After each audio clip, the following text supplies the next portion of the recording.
quero falar sobre o poder da fé, o poder do nome de Jesus, o poder da entrega, o poder da concordância. E a primeira mensagem dessa série começa hoje, que se chama o poder da oração. Fala para quem está do seu lado: a oração é poderosa. Tem poder quem ora, tem intimidade quem ora, tem relacionamento quem ora, tem discernimento quem ora, tem governo quem ora, se antecipa quem ora. Mas muitas vezes a gente olha a intercessão como sendo o ministério de alguém e a oração como sendo algo pontual, quando na verdade todos fomos chamados a sermos intercessores. A intercessão, eu já falei sobre isso, mas eu preciso relembrar para alguém, significa alguém que está entre sessões. Então um intercessor é alguém que se move entre os céus e a terra. Então você ouve a realidade dos céus e você comunica o que ouviu para a terra. Você enxerga a realidade nos céus e você compartilha o que você viu na terra. E quando você atrai os céus para a terra, algo sobrenatural acontece. Esse é o princípio da oração. Mas eu quero falar hoje sobre algo que é muito poderoso. A gente olha para Jesus e a gente vê que Jesus, em vários momentos da sua história, orou antes e depois de um grande mover.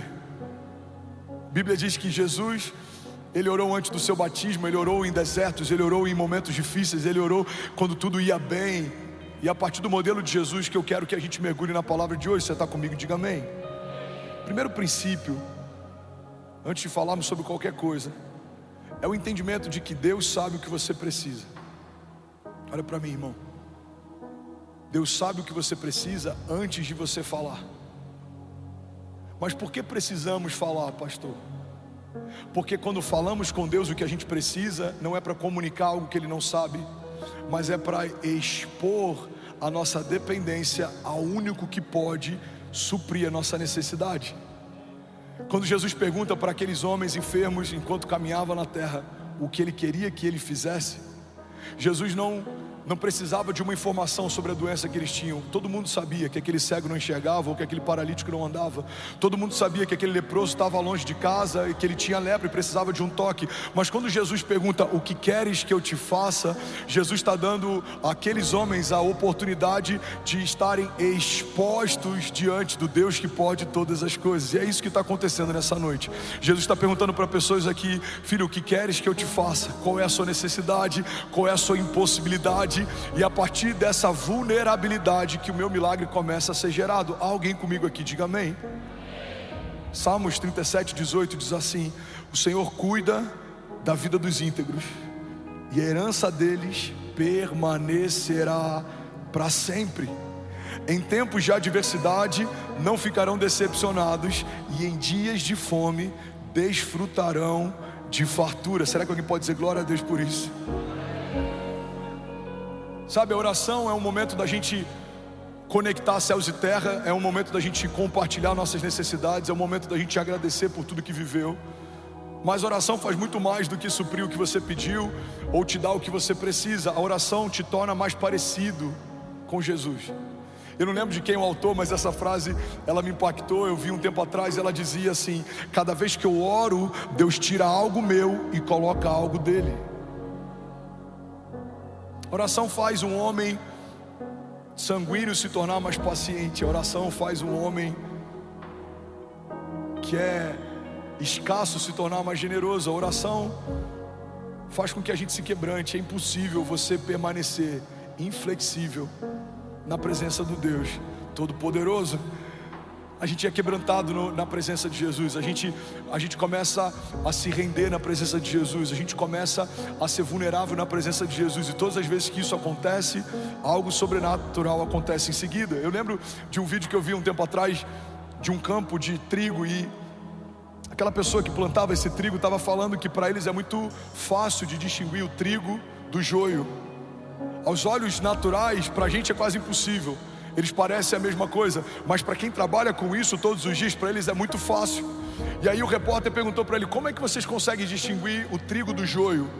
Ele falou: é só você esperar o vento passar. Quando o vento bate, o joio ele nunca se dobra, mas o trigo se dobra com facilidade.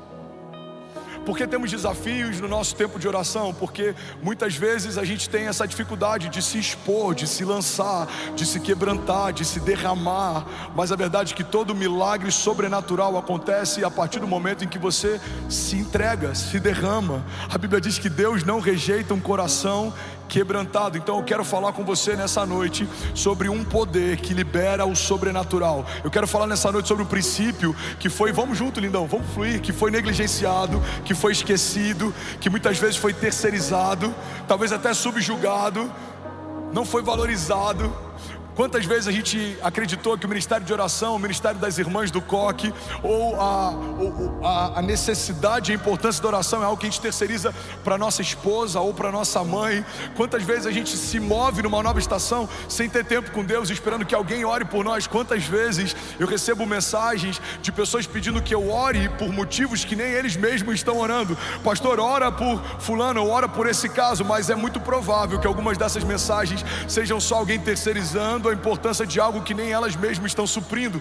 Mas a Bíblia fala a respeito de homens de Deus que tinham tempo com Deus, e porque tinham tempo com Deus, viveram coisas que homens naturais não viveram. A Bíblia diz que José ouviu dos céus o que ninguém tinha ouvido, por isso ele governou no seu período, no seu tempo. A Bíblia diz que havia uma seca eminente e os magos não conseguiram decifrar o sonho que o faraó havia tido. A Bíblia diz que os sábios e toda a corte não conseguiu decifrar o sonho que Faraó havia tido. Mas quando um jovem que ouviu os céus, ouviu o sonho de Faraó, para ele foi muito fácil discernir o que ele estava sonhando, porque quem ouve os céus governa na terra. A Bíblia fala que Davi era um homem de Deus que estava cuidando do rebanho do seu pai. Não decidiram chamá-lo no dia em que um novo rei seria ungido, mas Deus mandou chamá-lo porque era ele quem Deus queria ungir. E a Bíblia diz que Davi era aquele que tocava a harpa para Saul. Davi era aquele que acalmava o espírito do rei quando ele estava conturbado, porque só dá para você derramar sobre alguém aquilo que você carrega. Davi carregava um pedaço do céu, e quando a boca dele se abria, o céu se manifestava onde ele estava. E não é à toa que Davi é removido de um lugar improvável e colocado no trono mais alto que um homem poderia se assentar, no trono de Israel, porque quem tem tempo com Deus governa na terra. Quem ouve os céus vive o que homens naturais não vivem. Eu estou pregando para alguém aqui nessa noite. Será que tem alguém aqui queimando por Jesus? Agora, quem não ouve os céus anda em círculos, gasta tempo com coisas que não liberam o nosso destino ou que não apontam para o nosso futuro. Quem não ouve os céus demora décadas para viver algo que com Deus poderia viver em anos. Quem não ouve os céus está sempre dependente da palavra profética de alguém que ouve. Quem não ouve os céus está sempre consultando profetas como se fossem videntes, ou está sempre em busca de uma migalha de alguém sendo liberada durante 40 minutos de uma pregação no domingo, porque não tem tempo secreto durante a semana. Quem não ouve os céus se torna consumidor e não filho, se torna cliente e não parte da igreja. Quem não ouve os céus, irmão, assiste milagres, mas não consegue liberar nenhum. Quem não ouve os céus até crê que Deus faz algo, mas não crê que Deus vai fazer na sua própria vida. Quem não ouve os céus tem medo do futuro, tem medo do inferno, tem medo dos demônios, tem medo da inveja, tem medo dos levantes. Mas quem ouve os céus pode declarar com autoridade: mesmo que eu ande pelo vale da sombra da morte, mal nenhum eu temerei, porque tu, Senhor, estás comigo. Podem 1000 cair ao meu lado, 10.000 à minha direita, mas eu não serei atingido. Alguns confiam em carros, outros confiam em cavalos, mas nós confiamos no Deus da nossa salvação. Alguém comigo aqui, pelo amor de Deus, diga amém. A Bíblia diz que os ímpios fogem sem que haja ninguém a persegui-los, mas os justos são ousados como um leão. Você vê a diferença de quem tem tempo com os céus e de quem não tem tempo com os céus, de acordo com a forma como eles reagem ao dia mau. Quem não tem tempo com Deus é inconstante quando os dias são maus. Quem tem tempo com Deus, ele é inabalável, independente da circunstância. A Bíblia diz que Davi, ele está orando, jejuando para que Deus salve o seu filho, mas quando a notícia de que o seu filho havia morrido chega para o rei, ele troca as vestes, lava o rosto e recomeça. A gente vê inúmeros heróis da fé que sofreram perdas. Eles vivenciaram um luto, mas eles não pararam no seu tempo de luto. Eles recomeçaram, porque eles sabiam que o Deus que fez no passado iria fazer de novo. A gente olha para a história de Jó, perdeu seus filhos, perdeu seus recursos, perdeu tudo que tinha, mas ele sabia que o Deus que havia dado no princípio iria restituir, e iria restituir muitas vezes mais do que tudo que foi removido. Irmão, quem tem tempo com Deus não depende da opinião de ninguém, porque carrega uma palavra que foi liberada por Deus desde a eternidade passada. Quem caminha com Deus não está refém das circunstâncias e não tem uma fé emocional. Fé não é o que se sente, fé é o que se sabe. Eu sei que o meu Redentor vive, eu sei que porque Ele vive eu posso crer no amanhã, eu sei que o meu amanhã vai ser melhor que hoje, eu sei que eu posso todas as coisas naquele que me fortalece, eu sei que o Senhor é o meu bom pastor e de nada eu terei falta, eu sei que as portas do inferno não vão prevalecer contra a igreja, eu sei que Ele é o meu refúgio, a minha fortaleza, socorro presente na hora da angústia. Por isso, independente do que me cerca, eu sei que a palavra que Deus liberou sobre mim vai acontecer. Se alguém crê nisso, diga amém. Tiago 4:8 diz: aproximem-se de Deus e Ele se aproximará de vocês. Todo tempo a Bíblia está dizendo: dá um primeiro passo que os céus vão corresponder ao seu passo. Aquele que busca encontra, aquele que bate a porta se abre. Clama a mim, responder-te-ei. Se aproxime de mim e eu me aproximarei de você. Quem sabe, irmão, o que a gente chama de silêncio de Deus, na verdade seja só a resposta para uma passividade nossa. Somos passivos até quando precisamos de um milagre. A Bíblia diz que um cego clamava: Jesus, filho de Davi, tem compaixão de mim. E a multidão cercava ele, comprimia ele, tentava calar a voz dele. Mas a Bíblia diz que quanto mais tentavam calar ele, mais alto ele gritava: Jesus, filho de Davi, tem compaixão de mim. Sabe, algumas circunstâncias vão tentar calar você, algumas vozes vão tentar parar você, algumas tribulações e tempestades vão tentar desanimar você, alguns desertos vão tentar paralisar você. Mas quanto maior é a investida do inferno contra você, mais forte tem que ser o seu clamor para aquele que pode mudar a tua história. As circunstâncias vão tentar sufocar a tua voz. O que eu faço, pastor? Grite mais alto, clame uma vez mais, persiga o teu milagre, provoque a próxima estação, porque há poder em toda palavra liberada por aquele que carrega a própria vida de Deus dentro de si. Há poder na concordância da oração, há poder na oração dos justos, há poder na unidade da igreja, há poder no nome de Jesus. E a palavra de Deus nos diz que a partir do nome de Jesus, o que ligarmos na terra será ligado nos céus, e o que desligarmos na terra será desligado nos céus. Então nessa noite, até o final dessa palavra, a gente vai fazer algo prático. Você vai se colocar de pé daqui a pouco, fechar os seus olhos e abrir a sua boca. E daqui a algumas semanas você vai testemunhar que coisas que você profetizou e clamou hoje, Deus respondeu em dias. Levante suas mãos, deixa eu profetizar sobre alguém aqui. Pai, eu declaro um exército se levantando de intercessores, de homens e mulheres de oração, de homens que carregam sobrenatural, de homens que carregam um sopro do céu. A gente vai falar de palavras de vida e não de morte. Falaremos de bênçãos e não de maldição. Falaremos de futuro e não de passado. Falaremos de promessas e não de propostas. Falaremos de coisas dos céus e não de levantes do inferno. Falaremos de coisas que acrescentam e não de coisas que nos roubam. Falaremos de coisas que nos animam e não de coisas que nos abatem. Falaremos da promessa que Deus tem para a nossa vida e não da promessa que Deus tem para a casa do lado. Falaremos daquilo que Deus está nos pedindo para fazer e não teremos tempo para falar daquilo que Deus está fazendo com alguém ao nosso redor. Falaremos daquilo que Deus nos comunicou no secreto até que se cumpra, e quando se cumprir, Deus vai nos falar coisas novas. Nos moveremos debaixo de uma palavra, assim como o povo se movia debaixo da nuvem. Não vamos para nenhum lugar que a palavra não nos direcione, não faremos nada que a palavra não nos peça para fazer. Se Deus não disser, não iremos, mas se Ele falar, nós avançaremos com ousadia. Quando Ele nos pedir, nós daremos. Quando Ele falar avance, avançaremos. Quando Ele falar corra, correremos. Quando Ele falar creia, nós creremos. Mas se os céus estiverem em silêncio, perseguiremos um novo som do céu até que Ele venha. Nós cremos, os céus não estão paralisados, porque Deus não é como deuses feitos por mãos humanas, que tendo olhos não veem, que tendo bocas não falam, que tendo mãos não tocam. Não, Deus é um Deus de verdade, que gera milagres de verdade. liberdade. E nós somos o seu povo que se chama pelo seu nome, e nós nos humilhamos, e nós nos arrependemos, e nós clamamos. E a tua palavra diz que se fizermos isso, o Senhor ouvirá dos céus e nos dará respostas. O Senhor mudará nossa sorte, sarará nossa terra. Pai, eu declaro em nome de Jesus uma igreja forte na oração, uma igreja que se move no secreto, uma igreja que carrega a autoridade dos céus. E quando a gente abre a nossa boca, algo sobrenatural não vai acontecer. Algo sobrenatural já aconteceu. Se você crê nisso, irmão, você pode dar um brado de liberdade no seu lugar.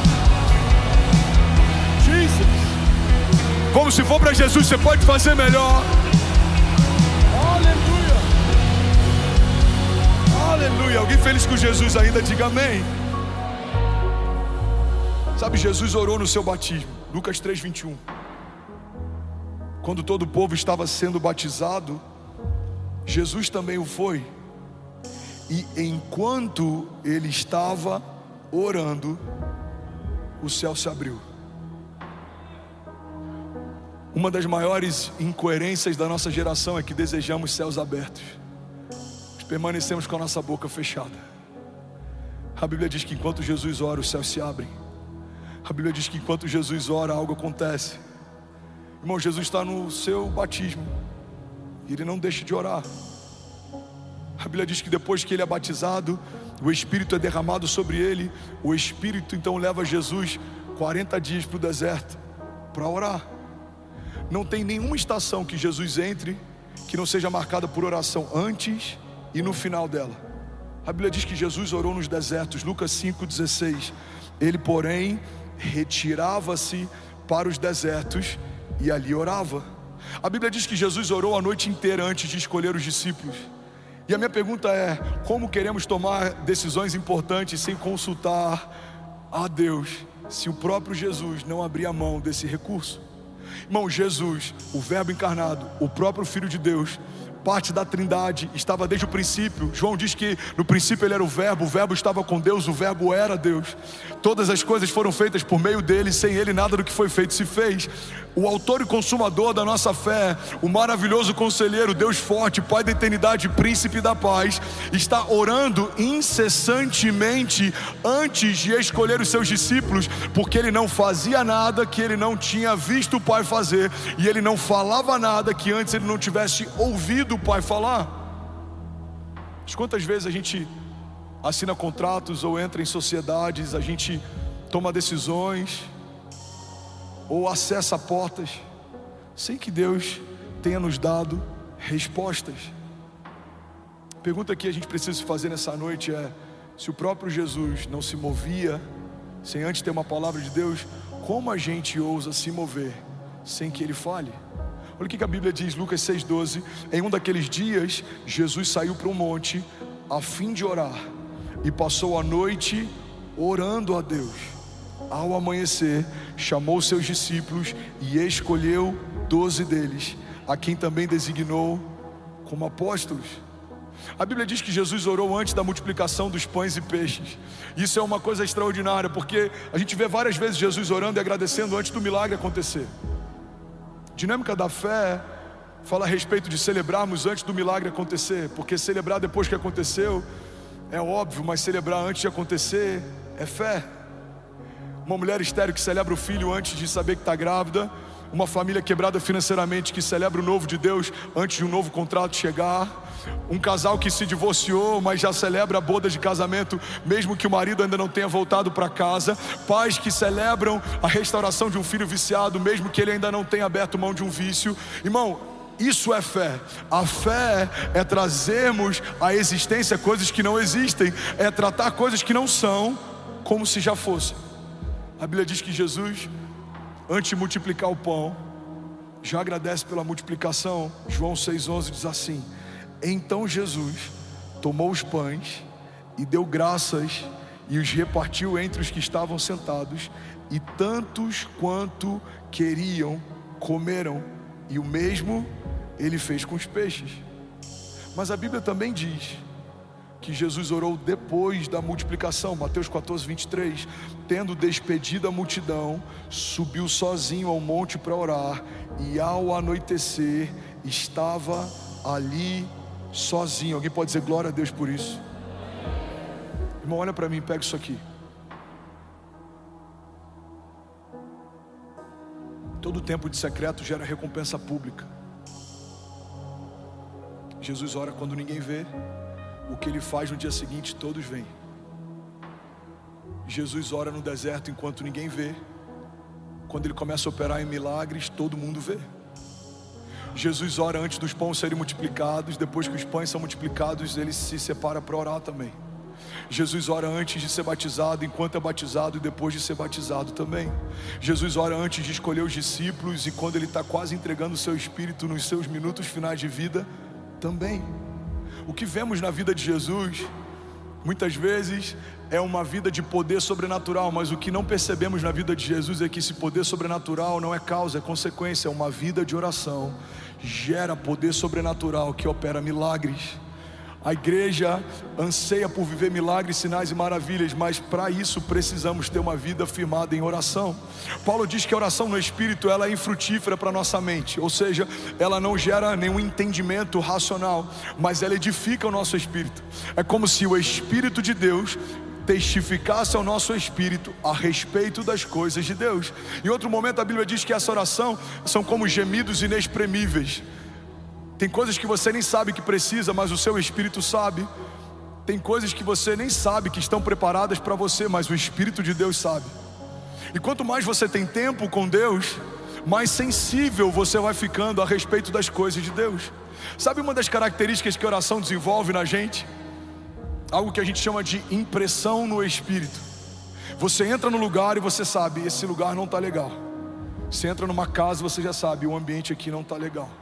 Você vai para uma reunião de negócios, você olha nos olhos de quem você teoricamente vai se tornar sócio, você sabe, cara, o olhar dele não está legal. Você entra num culto, você discerne, o ambiente não está legal. Por que você tem esse discernimento? Porque o seu espírito ouve do Espírito de Deus a respeito das coisas de Deus. É um desperdício, irmão, se tornar filho de Deus, mas não acessar os recursos do reino do seu Pai. Ele vai te dizer o que é para fazer, quando é para fazer. Ele vai te dar a palavra de sabedoria na hora certa. Ele vai te dar discernimento de motivações, de atmosferas, de ambiente. A Bíblia diz que o sábio a todos discerne, mas por ninguém é discernido. A Bíblia diz que o sábio discerne tempos e estações. Ele faz a coisa certa no tempo certo. Mas tudo isso é gerado num ambiente em que ninguém vê. Sabe, não são as nossas lives de oração, é a nossa oração no secreto. É quando ninguém ouve o teu choro, é quando ninguém ouve o teu clamor, é quando ninguém ouve a tua oração. É nesse momento que existe algo poderoso sendo gerado nos céus. A Bíblia diz que os céus recompensam o nosso tempo de secreto. Alguém está comigo? Diga amém. Jesus orou ensinando a oração do Pai Nosso, Lucas 11:1. A Bíblia diz assim: certo dia Jesus estava orando em um determinado lugar, e tendo terminado, um dos seus discípulos lhe disse: Senhor, ensina-nos a orar, como João ensinou os discípulos dele. Então Jesus disse: quando vocês orarem, digam assim, vamos ler junto? Pai, santificado seja o teu nome, e venha o teu reino. Dá-nos cada dia o nosso pão cotidiano. Está em qual versão? Está na versão... Bota na versão NVI, por favor, meu lindo. Eu acho que está na versão Almeida, deve ter uns 60 anos. Eu estou brincando, mas é sério. Volta lá, por favor, lindão. Lucas 11:1, versículo 1. Certo dia Jesus estava orando em determinado lugar. Onde é que ele estava? Orando de novo. E tendo terminado, um dos seus discípulos lhe disse: Senhor, ensina-nos a orar, como João ensinou aos discípulos dele. Versículo 2. Então Jesus lhes disse: quando vocês orarem, digam: Pai, santificado seja o teu nome, e venha o teu reino. Dá-nos cada dia o nosso pão cotidiano. Perdoa os nossos pecados, pois também perdoamos a todos os que nos devem, e não nos deixe cair em tentação. E algumas versões diz: mas livra-nos do mal. Amém. oração do Pai Nosso é uma oração que muitas vezes a gente ora junto antes de um jogo de futebol. A gente vê a seleção brasileira orando antes de uma partida importante, mas muitas vezes a gente ora de forma automática.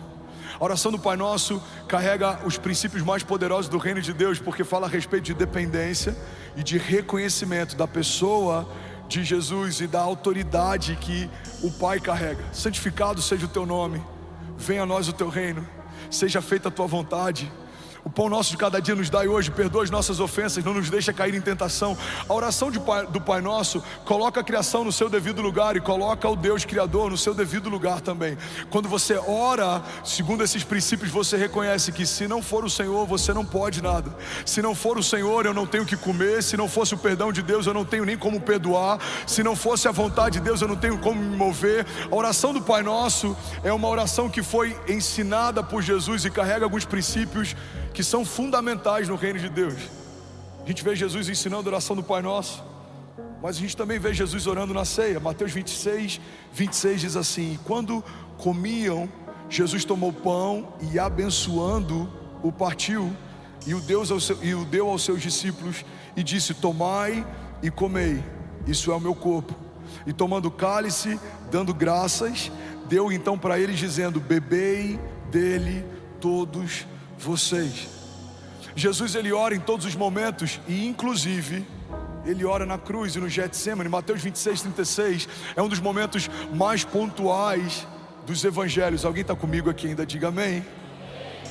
Versículo 36 diz assim: então chegou Jesus com eles a um lugar chamado Getsemane e disse a seus discípulos: assentai-vos aqui enquanto eu vou orar.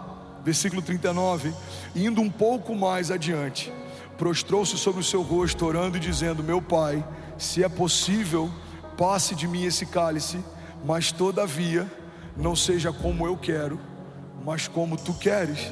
Versículo 42, indo então uma segunda vez, Jesus orou dizendo: Pai meu, se esse cálice não pode passar de mim sem eu beber, que seja feita a sua vontade. Versículo 44, e deixando-os de novo, foi orar pela terceira vez, dizendo as mesmas palavras. Uma oração de Jesus no Getsemane é um dos momentos mais angustiantes dos evangelhos, porque é um momento em que a gente vê Jesus tão vulnerável a ponto de transpirar sangue. Jesus está angustiado, ele sente uma angústia mortal. Jesus sabe que pela primeira vez ele vai ser desconectado da Trindade. Jesus sabe que vai deixar de ser justiça de Deus e vai se tornar pecado. Pela primeira vez, o Filho não vai ser mais um com o Pai e com o Espírito Santo. A Bíblia diz que aquele que não cometeu pecado se fez pecado por nós, para que nós fôssemos feitos justiça de Deus. Mas no momento de angústia, o que Jesus faz não é correr ou fugir, o que Jesus faz é orar. Jesus ora antes da multiplicação. Jesus ora antes de se entregar como um pão partido por nós. Jesus ora antes de escolher os discípulos. Jesus ora pelos discípulos antes de enviá-los. Jesus ora antes de ser batizado. Jesus ora assim que foi batizado. Igreja de Jesus, olha para mim, guarda isso com todo carinho. Precisamos orar em tempo e fora de tempo, se quisermos viver a plenitude do que Deus nos prometeu. Você não vai sustentar as promessas da sua casa se não carregar vida de oração. Você não vai conseguir liberar o destino dos seus filhos se você não tiver encharcado da vida de Deus, porque tem poder quem ora. Muita oração, muito poder; pouca oração, pouco poder. A gente ouve isso há muito tempo na igreja, mas precisamos entender que isso é uma realidade. Quando vemos tantas manifestações acontecendo, tantas curas, tantos sinais, tantas maravilhas, Deus abrindo portas, um mover sobrenatural, precisamos entender que isso é uma resposta pública a pessoas que gastam tempo no secreto. Quanto mais profunda é a sua vida de oração, mais extraordinário vão ser os seus testemunhos. E eu não sei qual é a tua expectativa para 2024, mas a minha oração é para que ainda esse ano a gente possa viver o maior romper da nossa história, a gente possa colher coisas que a gente não colheu, a gente possa viver milagres que a gente não viveu. Mas para isso, irmão, não tem expectativa que sustente um milagre sobrenatural se não for a partir de uma vida de oração. Você está comigo? Diga amém. Os voluntários estão comigo, diga amém. Os pastores apaixonados estão comigo, diga amém. Por que tanta resistência nesse culto? Porque esse entendimento muda a vida de uma igreja. Porque tanto silêncio nesse culto? Porque queremos o fruto de uma vida de oração de alguém, mas nem sempre queremos ouvir sobre a necessidade de orarmos mais. Essa pregação para a nossa geração corre o risco de se tornar até entediante. Muitos querem ouvir sobre avivamento, poucos querem entender como os avivamentos começam. A Bíblia fala que Elias orava e algo acontecia. A Bíblia fala que Josué, a Bíblia fala de homens de Deus, Moisés, Davi, José, Pedro, Paulo. Todos esses homens foram marcados por Deus no secreto. Lemos sobre as suas recompensas públicas. Não conseguimos ter ideia do quanto eles geraram em oração aquilo que viveram enquanto todos viam. Igreja, olha para mim, o que vamos viver como igreja, o que você vai viver como casa, não se compara com aquilo que você viveu até aqui. A Bíblia diz que olhos não viram, ouvidos não ouviram e nem penetrou no coração do homem aquilo que Deus tem preparado para aqueles que creem. Mas nesse mesmo texto diz: mas Deus já o revelou por meio do seu Espírito. Algumas pessoas me perguntam: pastor, você imaginava viver o que você está vivendo? Não, há 10 anos atrás não, mas há 2 anos sim. Eu vi aquilo que vivemos hoje quando isso era impossível. Se você me perguntar: André, você imagina que aquilo que a gente vai viver daqui a 10 anos, como vai ser? Não, daqui a 10 anos não, mas os próximos 2, Deus já me revelou. A gente não vai andar no escuro, tateando, tentando encontrar um caminho, não. Enquanto você caminha, mesmo que os seus olhos não veem, Deus está dizendo o que Ele preparou para aqueles que creem. E os seus olhos não viram, os seus ouvidos não ouviram, não penetrou no teu coração, mas Ele já revelou por meio do Espírito. E esse é o testemunho dos filhos de Deus. A Bíblia diz que o testemunho dos filhos de Deus é que os filhos de Deus caminham pelo Espírito de Deus. Você não vai andar desenganado, você não vai ficar tentando. Irmão, um homem de Deus não tem tempo para ficar tentando. Você não vai tentar. Pastor, eu estou namorando com uma pessoa, eu vou tentar para ver se dá certo. Pastor, eu estou vendo um negócio, eu vou tentar para ver se funciona. Não, irmão, você não tem tempo para tentar. Você vai acessar o maravilhoso conselheiro e ele vai te dar um conselho de sabedoria, e você vai se mover com assertividade, e algo sobrenatural vai acontecer. E você não vai depender de conselho de homens. Talvez alguns homens vão te dizer: não faça, mas se Deus disse, vai. Porque é melhor ter uma palavra de Deus do que um bom plano. É melhor ter uma direção de Deus do que bons conselhos. A Bíblia diz que existe sabedoria na multidão de conselhos, mas não há sabedoria nos conselhos da multidão. A multidão falaria para Noé: não construa. A multidão falaria para Davi: não enfrente esse gigante. A multidão falaria para Jesus: corra, os soldados estão vindo para te prender. A multidão falaria para Abraão: não sai da sua terra e da sua zona de conforto. A multidão falaria para Daniel: é só você se prostrar e não precisa enfrentar leões. A multidão teria dito para Sadraque, Mesaque e Abidnego: o que custa você se render a um outro Deus, se Deus no fundo sabe que você o adora de verdade? A multidão teria talvez antecipado o ministério de Jesus. Maria tentou fazer isso. A multidão teria talvez abortado o projeto da redenção. Pedro tentou fazer isso. Pedro fala: Senhor, de maneira alguma a gente vai permitir que o Senhor seja entregue. Ele fala: aparta-te de mim, Satanás. Um homem que ouve os céus não se move por conselhos que fazem sentido, mas se move por promessas que foram feitas pela boca de Deus. Você está comigo? Diga amém. Eu quero falar sobre algumas dinâmicas de oração. A gente tem 5 minutos. Alguém consegue ouvir mais 5 minutos dessa mensagem? Diga amém. Somos 13.400 famílias online, mais de 13 nações conectadas. Você pode celebrar quem está com a gente online. Glória a Deus. Primeira dinâmica da oração é que existe uma relação entre oração e o tempo. Fala comigo: oração e o tempo. Eclesiastes 3 diz que há um tempo e uma ocasião determinada para cada propósito debaixo do céu. O fato de Deus não responder a sua oração no tempo em que você espera que Ele responda não significa que Ele não tenha respondido. Talvez a sua resposta só não tenha chegado. A Bíblia diz que Daniel está orando, dias depois chega a sua resposta. Olha para mim e pega isso aqui. Então o anjo se apresenta para Daniel e fala: Daniel, desde o dia em que você orou, o Senhor enviou resposta,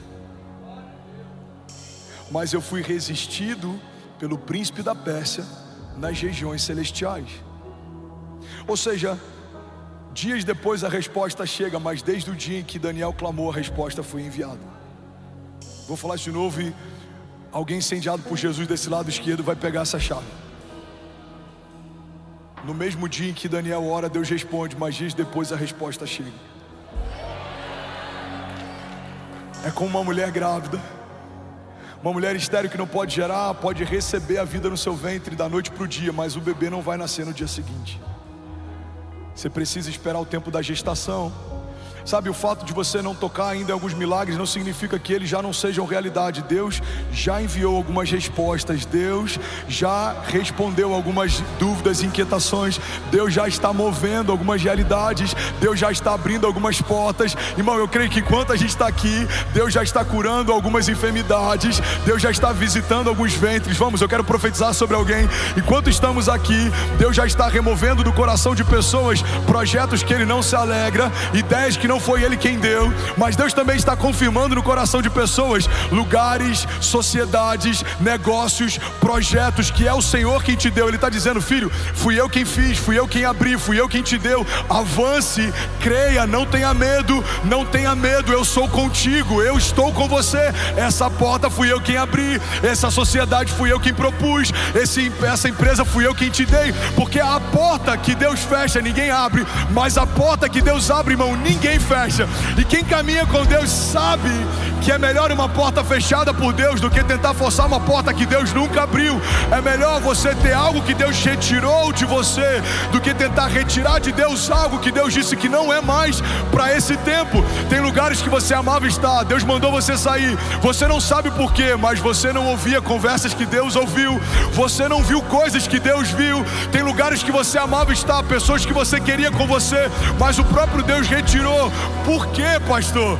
Porque Ele sabe daquilo que você não sabe, Ele vê aquilo que você não vê. Talvez no seu tempo presente não faça sentido algumas renúncias, mas no seu tempo futuro elas vão fazer todo sentido. Tem estações, irmão, que Deus nos pede coisas que parece que agora tudo está desmoronando. Deus remove bases de segurança, Deus remove pessoas, conexões, alianças, mas a verdade é que quem caminha com Deus, mesmo em momentos que parece que tudo está desmoronando, na verdade no seu destino profético está tudo se encaixando. José foi vendido, mas a venda dos seus irmãos deixou ele mais perto do seu destino profético. Irmão, Davi foi esquecido, mas quando o profeta manda chamar, naquele dia a unção liberou seu destino profético. A gente vê muitos homens de Deus que por algum momento eles foram empurrados por uma tribulação ou tempestade, mas aquela tempestade foi o passaporte para o cumprimento de um destino profético. O que seria de José se não fosse a venda dos seus irmãos? O que seria Davi se não fosse a perseguição de Saul? O que seria Moisés se não fosse o genocídio de uma geração? Será que os braços da filha de Faraó teriam recebido Moisés se aquele menino não precisasse fugir da morte lançado num cesto? Será que José falaria para o copeiro e para o padeiro a respeito de revelação de sonhos se não estivesse no mesmo cativeiro em que eles estavam? Será que Daniel teria visto o que viu naquela cova enquanto leões jejuaram na presença dele, se ele não tivesse permanecido fiel e inabalável diante da perseguição? Será que eu e você estaríamos de pé se Jesus tivesse afastado o cálice e não tivesse obedecido à vontade do Pai? Será que a minha casa e a sua seriam salvas se o Filho de Deus preferisse fazer a vontade dele do que obedecer à vontade do Pai? Será que se Jesus não tivesse uma vida de oração, sendo 100% homem, apesar de ser 100% Deus, será que se ele não tivesse consultado ao Pai como consultou no Getsemane, a nossa história não teria sido diferente? Glória a Deus por Judas e pela sua traição, liberou o destino profético de toda a humanidade. Glória a Deus pela venda dos irmãos de José e pela forma como eles passaram a resisti-lo, empurraram José para o seu governo. Glória a Deus pelo cesto que carregava Moisés no rio. A mulher que iria pegá-lo minutos depois liberaria sobre ele realeza. Glória a Deus pelas minhas tribulações e faltas, porque a doença de 2017 me deu autoridade para ministrar sobre enfermos. Glória a Deus pelos desafios que a gente passou quando não tinha direito o que comer, porque isso me deu liberdade para tirar famílias da rua e liberar sobre elas um destino profético. Glória a Deus pelas perseguições ministeriais e homens fortes que tentaram apagar o meu nome, porque eu permaneci fiel e o próprio Deus soprou o meu nome em lugares em que alguns desses homens não têm mais acesso, não podem entrar. Glória a Deus, irmão, pelas lutas e tribulações que, como Paulo diz, são leves e momentâneas, mas elas estão gerando em nós uma glória eterna que pesa mais do que todas elas. Glória a Deus pelos testes, porque são eles quem nos promovem. Glória a Deus pelas faltas, porque são elas que fazem a gente reconhecer o que de fato importa. Quando todas as nossas bases são removidas, a gente se lembra que tudo que a gente precisa a gente já tem. Jesus, o autor e consumador da nossa fé, Ele é poderoso para restituir o que foi roubado. Ele é poderoso para te dar o que tentaram tirar de você. Mas para isso você precisa, irmão, ouvir os céus. Talvez ao seu redor as palavras são palavras de desânimo, de cansaço, de morte, mas as palavras que Deus tem para você são palavras de vida e de eternidade. Talvez alguém perto de você vai dizer: 2024 é o ano mais desafiador da nossa empresa. Mas alguém que ouve os céus precisa se levantar e declarar: não, 2024 é o ano de aceleração sobrenatural. Nunca vimos o que veremos a partir de agora. Talvez alguém na tua família vai dizer: eu nunca vi um ano tão difícil, com tantos desafios. Alguém precisa se levantar nessa casa e dizer: não, 2024 é um ano da dupla honra de Deus. Os céus estão abertos e nada vai faltar. Vamos, alguém comigo? Não vai faltar unção, não vai faltar recurso, não vai faltar direção, não vai faltar alegria, não vai faltar saúde, porque alguém que ouviu os céus está comunicando à terra: é tempo de viver milagres, é tempo de se levantar, é tempo de fluir em dons, sinais e maravilhas. Igreja de Jesus, levanta e resplandece. Alguém comigo aqui?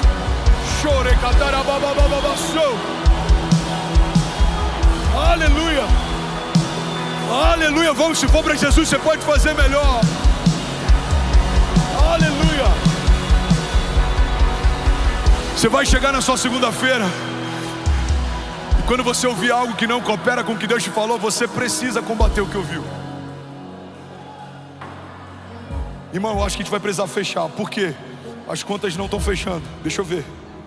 Deus te deu uma palavra? Deu. Então faça sonhos maiores do que você tinha antes da crise. Porque se foi Deus quem te deu essa empresa, é Ele quem vai fazer ela superar qualquer tribulação. Você está com desafios no casamento? Creia, o Deus que abençoou essa aliança é o Deus que vai manter essa aliança de pé. Você não vai pensar como seria se você se divorciasse. Você vai pensar: aonde faremos as bodas no próximo ano? Vamos, alguém comigo? Se alguma mulher aqui não consegue gerar, coloca a mão sobre o seu ventre. Você não vai ficar pensando como seria bom se eu tivesse um filho, não. Você vai pensar qual o nome que ele vai ter quando o Senhor me der. Irmão, a fé é uma dinâmica de antecipação. Tratar as coisas que não são como se já fossem. Alguém comigo aqui, diga amém. Levante suas mãos, declare com autoridade, diga: Pai, eu creio que há poder no nome de Jesus. Diga: eu creio que há poder em toda palavra que sai da boca de Deus a meu respeito. Diga: e a despeito do que o inferno está dizendo, eu carrego uma palavra de Deus. Diga: o Senhor não é homem para que minta, nem filho do homem para que se arrependa. Se Deus disse que vai acontecer, eu sei, no céu já aconteceu. Você pode dar um brado de liberdade no seu lugar. Vamos, será que alguém pode fazer barulho? Aleluia! Aleluia! Aleluia! Alguém feliz com Jesus ainda?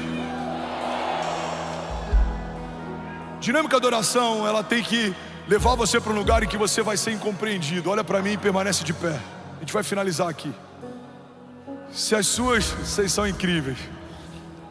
Se as suas orações fossem escutadas, ouvidas, se eu pegasse o seu tempo de secreto e colocasse no microfone aqui, será que alguém acharia loucura ou suas orações estão normais demais? Porque algumas das minhas orações gerariam em você crise. Será que o pastor está bem? Eu acho que ele está empolgado demais. Porque foi assim que trataram algumas palavras e projetos que eu apresentei para a igreja 2 anos atrás. Coisas que se ouviam nos bastidores: o menino está empolgado, ele é novo, isso é normal. Coisas que se ouvem 2 anos depois: Ele deve ter visto algo que a gente não viu, porque está acontecendo tudo que ele falou. Mas assim vai ser sobre a sua casa. Recebe isso, assim vai ser sobre os seus filhos.